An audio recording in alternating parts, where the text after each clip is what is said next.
शांति। आज का स्वमान, मैं अमृत कलशधारी आत्मा हूँ। मेरे पास अमृत का कलश है। कौन से अमृत का? ज्ञान अमृत का कलश मेरे पास है। मैंने इस कलश से क्या करना है? कलश शब्द जब बोलते ना, तो भरपूरता का प्रतीक होता है। जैसे कहते हैं बाबा ने ज्ञान कलश माताओं को दिया, तो यानी भरपूर किया। और कलश प्रतीक है बांटने का, एक ऐसा पात्र जिससे बहुतों को मिले। तो हमने अपनी बुद्धि को कलश बनाना है, ज्ञान अमृत को धारण करने वाली। उससे करना क्या है? प्यासी आत्माओं की प्यास बुझानी है। बाबा ने आज सीन खींचा है कि दुनिया में प्यासी आत्माओं की हालत क्या हो गई है। बाबा ने बताया दुनिया की आत्माएं प्रकृति के अल्पकाल के साधनों से आत्मिक शांति प्राप्त करने के अल्पज्ञ स्थानों से और परमात्म मिलन कराने वाले ठेकेदारों से थक गई है, निराश हो गई है, एक बूंद की प्यासी है। ये हाल हो गया दुनिया वालों का। प्रकृति के अल्पकाल के साधन हमें मालूम है।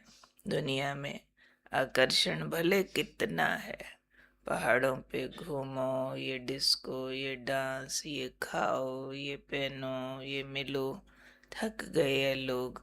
बहुत देख लिया, शांति प्यार सुख मिलता नहीं है। ऐसे ही शांति प्राप्त करने के भी अल्पज्ञ स्थान बहुत है। ऐसे सांस चढ़ाओ, ये करो वो करो, ये जपो, शांति हो जाएगी, शांति हो जाएगी। होती नहीं है। बहुत सारे मोटिवेशनल टॉक्स होते हैं, बहुत सारी विधियाँ होती है। लोग आजकल बहुत एक्सपोज करते हैं इन चीज़ों को, पर बाबा ने कहा मिलती नहीं है, निराश होते जाते हैं। बहुत ऐसे व्यक्ति जो कहेंगे हम भगवान हैं, हम भगवान से मिला देंगे, उनके पीछे लग लग के भी देख लिया। तो बाबा ने कहा अब निराश हो गए सब, एक बूंद के भी प्यासे है, थक गए हैं।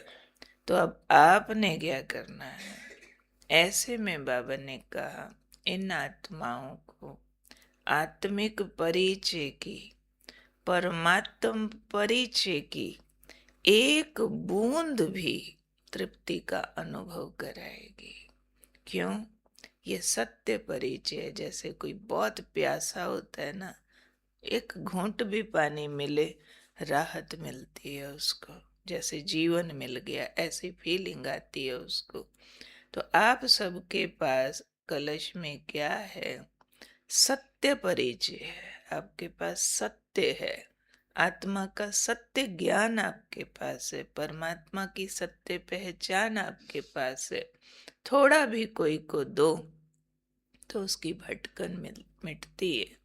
इसलिए बाबा ने कहा आप सब बच्चे ज्ञान अमृत कलश को धारण करो, धारण करो और अमृत कलश को सदा साथ रखो।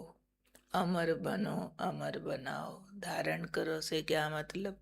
ज्ञान तो हम सबको आता है, फिर क्यों बाबा ने कहा धारण करो? एक तो जीवन में उतारो, राइट। दूसरा और भी कोई मीनिंग हो सकता है। ज्ञान अमृत का कलश धारण करो, मनन चलता रहे, बुद्धि में ज्ञान रिफ्रेश रहे।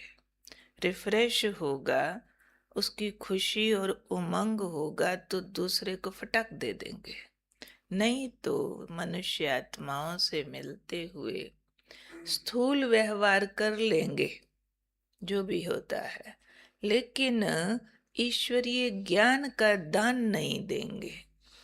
जिसके पास समझो कला होती है ना, कई ऐसे देखे है, पकाने की कला है ना, जो मिलेगा उनको तलब होगी अपना पका हुआ खिलाओ खिलाओ, ऐसे होगा जैसे सबको खिला देवे। कोई गाने की कला वाला होगा ना, जहां पहुंच जाए मैं गाना गाऊं, मैं गाना गाऊं, ऐसे तलब।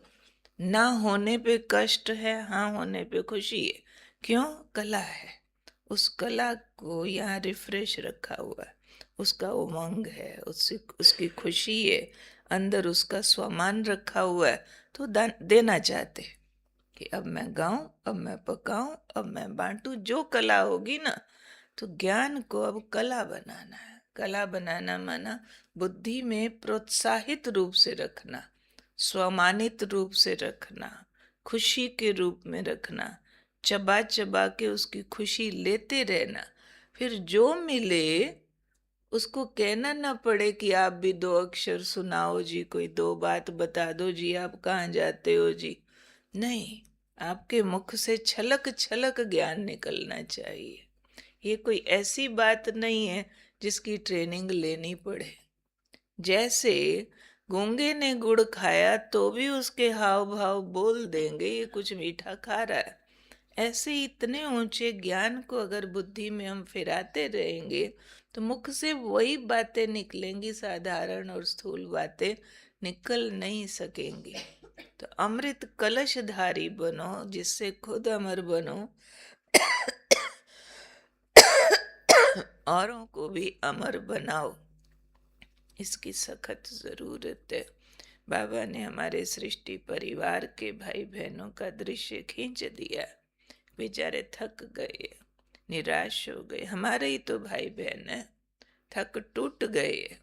तो अब हमें ये वाला बाबा का कर्तव्य स्वीकार करना है, जो हमें बाबा ये कलश प्रदान करते हैं। देखो शास्त्रों में इसकी कहानी बना दी, बहुत महत्व दिखाया इस चीज का। सागर मंथन हुआ, सागर मंथन से अमृत कलश निकला और लक्ष्मी को सौंपा गया। अमृत कलश, देवताओं को तुम अमृत पिलाओ। तो ये बाबा हमें इतनी बड़ी उपाधि दे रहे आज। ज्ञान सागर है, ज्ञान सागर ने मथ मथ के ज्ञान हमें दिया, ठोक ठोक के एक एक बात बाबा कैसे। हाँ, साकार मुरली देखो, कितनी बातें बाबा ठोक ठोक के बार बार रिपीट कर करके पक्की करा रहे हैं। फिर सृष्टि चक्र की बातें, आत्मा की बातें, परमात्मा की बातें, परमधाम की बातें, स्वर्ग की बातें। कई लोग कहते हैं वही तो मुरली होती। बाबा डिफरेंट डिफरेंट तरीकों से कैसे हमें घोट घोट के पक्का करा रहे हैं, यानी अमृत कलश धारण करा रहे हैं, पर बांटने के लिए। चीज जो बांटने के लिए मिले किसी को और वो बांटे नहीं तो सिर्फ खराब होगी, अपनी भी कम हो जाएगी। अपराध है। अगर गवर्नमेंट के अधिकारियों को सरकार कोई वस्तुएं देती है कि ये स्कूलों में बांटनी है, इससे सड़कें बनवानी है, इससे ये करना है, और वो काम करे नहीं, खुद अपने पास रख लेवे, तो अफेंस है ना, अपराध है। तो बाबा का दिया ज्ञान बाबा ने कहा बांटो, और बांटा नहीं तो वो भी अफेंस हो जाएगा। इसलिए हमें लक्ष्य पक्का धारण करना है कि अगर ज्ञान नहीं सुनाया तो खाना नहीं खाना।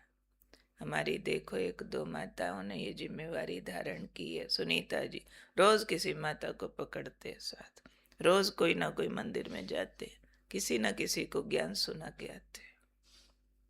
क्या लाज है, क्या शर्म है, कौन सा पाप किया, हम किसी का गला थोड़े काट रहे, दो अक्षर ज्ञान ही तो सुना रहे हैं ना। और कहते ऐसे तीन चार लोग मिले जो सुनते ही उनको लगा राहत मिली है। भटक रहे थे, स्ट्रेस कम होता है, और सुनाओ पकड़ के बैठ जाते, थोड़ा और बताओ, थोड़ा और बताओ। तो प्यासे को पानी की बूंद चाहिए, सत्य ज्ञान चाहिए, राहत चाहिए। तो इसलिए ये पुण्य काम शान से करना चाहिए, नाज होना चाहिए अपने पर। चले जाओ मंदिरों में, पर्चे लेके जाओ, किताबें लेके जाओ।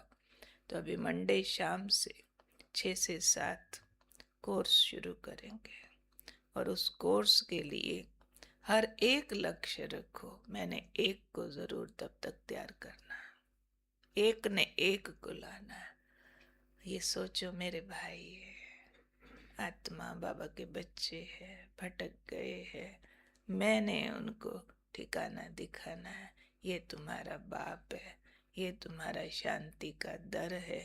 यहाँ से स्वर्ग का रास्ता निकलता है, यहाँ से सुख शांति मिलती है। रास्ता तो दिखा सकते हैं ना, एरो तो बन सकती है ना। तो आज कौन हूँ मैं? अमृत कलशधारी आत्मा हूँ। बहुत बढ़िया टाइटल मिला हमको, डिग्री है ये हमारी। कलश भर के रखते हैं, इसी का यादगार है। बाकी पानी बेचारा क्या करेगा, थोड़ा चार्ज हो जाता है, ठीक बात है, अच्छी चीज है, परंतु ज्ञान का यादगार है। वो तो सिर्फ पानी को ज्ञान सुना के कथा करके छींटा मार देते, समझते शुद्धिकरण हो गया। लेकिन छींटा मारना है मन में, दूसरों के मन बुद्धि में छींटा मार के उनका शुद्धिकरण का रास्ता खोलना है। ठीक है।